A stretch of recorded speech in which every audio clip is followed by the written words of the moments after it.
भाई चमारो भारत छोड़ो, चमारों का तो देश है।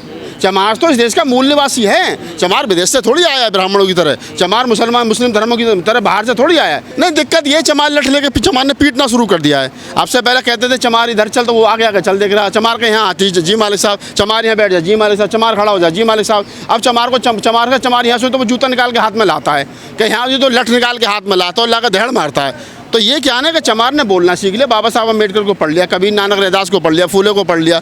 तो जब उसने पढ़ लिया तो लड़ना सीख लिया। सनातन का मतलब क्या है? सनातन का मतलब है नेचुरल, जिसमें कोई फेरबदल ना हो। और इनका क्या है? ये तो रोज़ फेरबदल कर लें, इनको पता चल जाएगा मजार पर बैठ करके पैसा मिलेगा तो भगवा उतार के हरा पहन लें। इनका कोई ईमान थोड़ी है। कोई अतिशयोक्ति नहीं है कि जहाँ जहाँ बीजेपी की सरकार है वो उनके पास में कुछ और है नहीं, हिंदू मुसलमान के अलावा कुछ नहीं है। उनको हर हाल में मुसलमान को ये दिखाना है कि तुम हमारे राज्य में, तुम्हारे प्रदेश में, तुम्हारे देश में रह क्यों रहे हो। अब ये तो संविधान है क्या जो उनको उनके आड़े आ जाता है। जो बात आपने कही अभी कि फलों की दुकानों पर, होटलों पर, छोटे छोटे कारोबारियों को ये लिखना पड़ेगा कि अब जो है वो ये दुकान हिंदू की है या मुसलमान की, इसका ओनर कौन है। लेकिन समस्या ये भी आ रही है कि ओनर कौन है ये तो तुमने चलो लिखवा दिया हैं, लेकिन ये बताओ कि इस ओनर की दुकान में जो काम कर रहा है वो कौन है? जो उस चाय को बना रहा है, जो उस होटल में काम कर रहा है, जो बर्तन धो रहा है, जो पूड़ी तल रहा है, जो फल, तुम फलों की ठेली पे लगवाए तो पहले ये बताओ कि फल आए कौन से बाग से? वो बाग मियाँ का है या राम का है या हिंदू का है, किसका है? तो ये इस प्रकार का क्या है कि सरकार हमेशा इस प्रकार के फालतू चीज़ों में सब लोगों को उलझा के रखना चाहती है ताकि वो अपने बेसिक मुद्दों से भटक जाएँ। तो सरकार के पास कुछ नहीं है, रोज़गार नहीं है, सरकार के पास में लोगों की उम्मीदों पर वो खरी उतर नहीं रही है। तो इसलिए सरकार इस प्रकार के मतलब बार जो है इस प्रकार के जुमले करती है कि ये राजनीति के लिए किया जा रहा है। लेकिन पिछले चुनावों में अगर हम देखें तो प्रधानमंत्री मोदी जी ने कितने मुसलमानों का जिक्र किया, कितना नाम लिया, लेकिन रिजल्ट क्या निकला और नुकसान उन्हें उठाना पड़ा। देखिए बात सुनिए, जब पतन होता है ना किसी का, अब इनको पता है कि ये जो मुजफ्फरनगर हो गया, कैराना हो गया, यहाँ लगातार हारे हैं ये, मेरठ हारते बचे। तो जो उत्तर प्रदेश में बीजेपी को नुकसान हुआ है, तो वो जो मोस्ट बैकवर्ड वोट है, जो संविधान बदलने के नाम पर, आरक्षण के नाम पर अखिलेश यादव या इंडिया गठबंधन में चला गया, वो उसके साथ में कहीं ना कहीं उसको दोबारा अपने साथ जोड़ना चाह रहे हैं। तो वो हिंदू मुसलमान के नाम पे आने वाला है नहीं, लेकिन ये लोग उसको कर रहे हैं और कर क्यों रहे हैं ये समझ में नहीं आ रहा है। इनको पता है कि ये तुम्हारे लिए नुकसानदायक हो रहा है, लेकिन बाद में फिर भी उसको बार बार कर रहे हैं। तो ये मतलब क्या करना चाह रहे हैं, या खुद बेचारे परेशान हैं, खुद दुखी हैं। सुप्रीम कोर्ट ने जिस प्रकार से लताड़ लगाई है तो आप समझ सकते हैं कि क्या चल रहा है।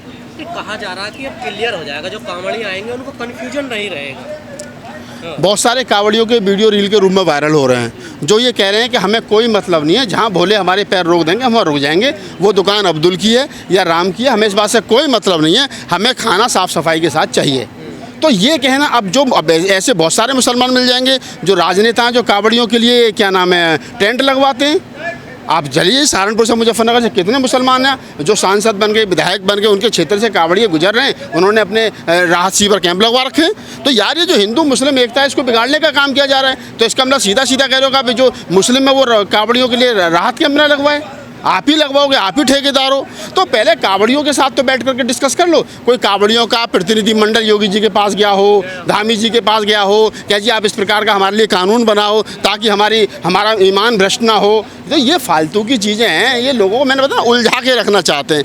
ना तो कोई कांवड़ियों का प्रतिनिधिमंडल गया है और ना ही कोई डिमांड की गई है ना। ये जिस प्रकार से इसके पीछे मनसा क्या है सरकार? मनसा वो ये हिंदू मुसलमान, और क्या मनसा होती? मनसा सिर्फ और सिर्फ हिंदू मुसलमान करना, और कोई मनसा नहीं है। पर ये तो मामला फ्लॉप हो गया, सुप्रीम कोर्ट ने लगा दिया। तो इससे पहले सारे फ्लॉप हुए हैं, इससे पहले कोई नया फ्लॉप थोड़ी है। जब अयोध्या में हार गई ये तो सबसे बड़ा तो राम मंदिर वाला मुद्दा जो बनाया तो वही फ्लॉप हो गया। बीजेपी रिसर्च नहीं करती है क्या कोई भी चीज़ लागू? नहीं, उनका क्या है कि एक सूत्रीय कार्यक्रम है बीजेपी का एक सूत्रीय कार्यक्रम, और वो है हिंदू मुसलमान। ना उनके पास में रोजगारों के बारे में कोई बात है, ना संविधान की रक्षा सुरक्षा कैसे होगी उसके बारे में कोई बात है, ना लोकतंत्र मजबूत कैसे होगा उसको लेकर के उनके पास में कोई बात है। उनका सीधा फड्डा है हिंदू मुसलमान, बस वही करना है। उसी पर वो पिछले 15 साल से राज कर रहे हैं और उनको लग रहा है यही राज है। लेकिन ये धीरे धीरे करके चीज़ें लोगों की समझ में आ रही हैं कि वो मतलब क्यों ये कर रहे हैं। वो सरकार में बने रहने के लिए कर रहे हैं, लेकिन अब आम आदमी जो है उसके चक्कर में फंसने वाला है नहीं। नफरत फैलाई जा रही है देश में, ये भी आपने जैसे बताया कांवड़ियों वाला नेम प्लेट वाला। अभी जेएनयू की दीवारों पर लिखा गया है कि चमारो भारत छोड़ो। नहीं, ये जो देखो चमारो भारत छोड़ो, मुसलमानों को पाकिस्तान भेज देंगे, इधर बाम से वाले कहते हैं ब्राह्मण विदेशी इनको वहाँ भेज देंगे। ये जितने भी संगठन है ना, चाहे तो ब्राह्मणों को विदेश भेजने वाले, चाहे चमारों को विदेश भेजने वाले, और चाहे क्या नाम है मुसलमानों को पाकिस्तान भेजने वाले, ये सब के सब अनपढ़ और कुपड़ों के संगठन हैं। इन विचारों को संवैधानिक अधिकार पता ही नहीं है किसी को।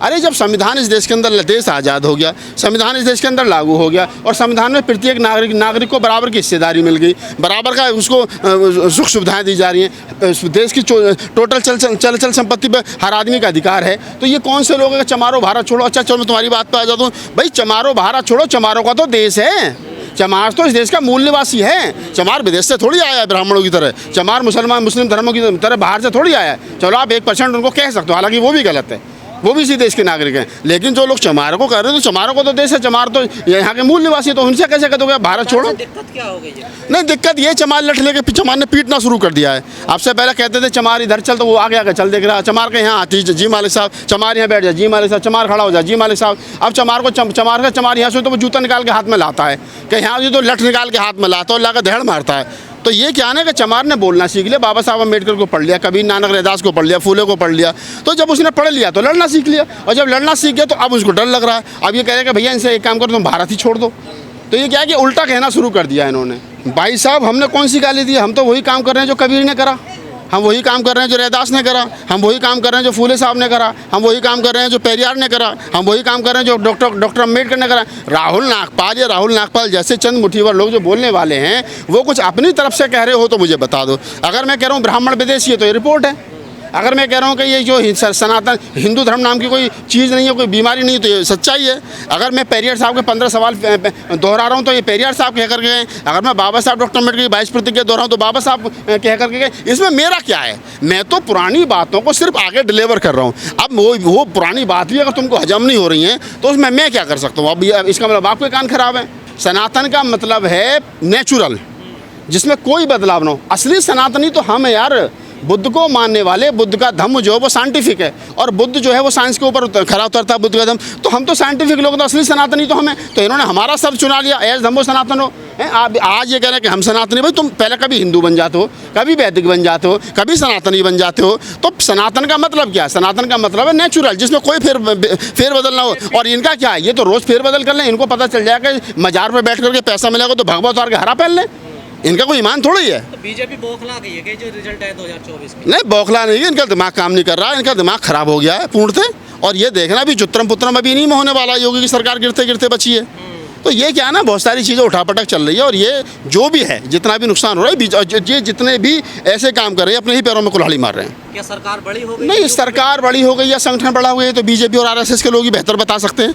हमारे लिए तो संविधान बड़ा है, हमारे लिए तो लोकतंत्र बड़ा है। अगर संविधान और लोकतंत्र के बीच में बीजेपी और आरएसएस और अगर इनका सिस्टम आएगा, संविधान की रक्षा सुरक्षा के लिए, लोकतांत्रिक ढांचे को बचाए रखने के लिए इस देश के संविधान प्रेमी, समतावादी, ठीक है, वो जो भी कर सकते हैं वो करेंगे। और ये तो थोड़ा इस बार हमारे दलित समाज के नेताओं की नालायकी है कि मोदी जी दोबारा रिपीट हो गए, अन्यथा ये भी इंडिया गठबंधन में होते तो मोदी जी आते नहीं। मोदी तो मिलता अयोध्या आप किया, वहाँ मिलते गुजरात में।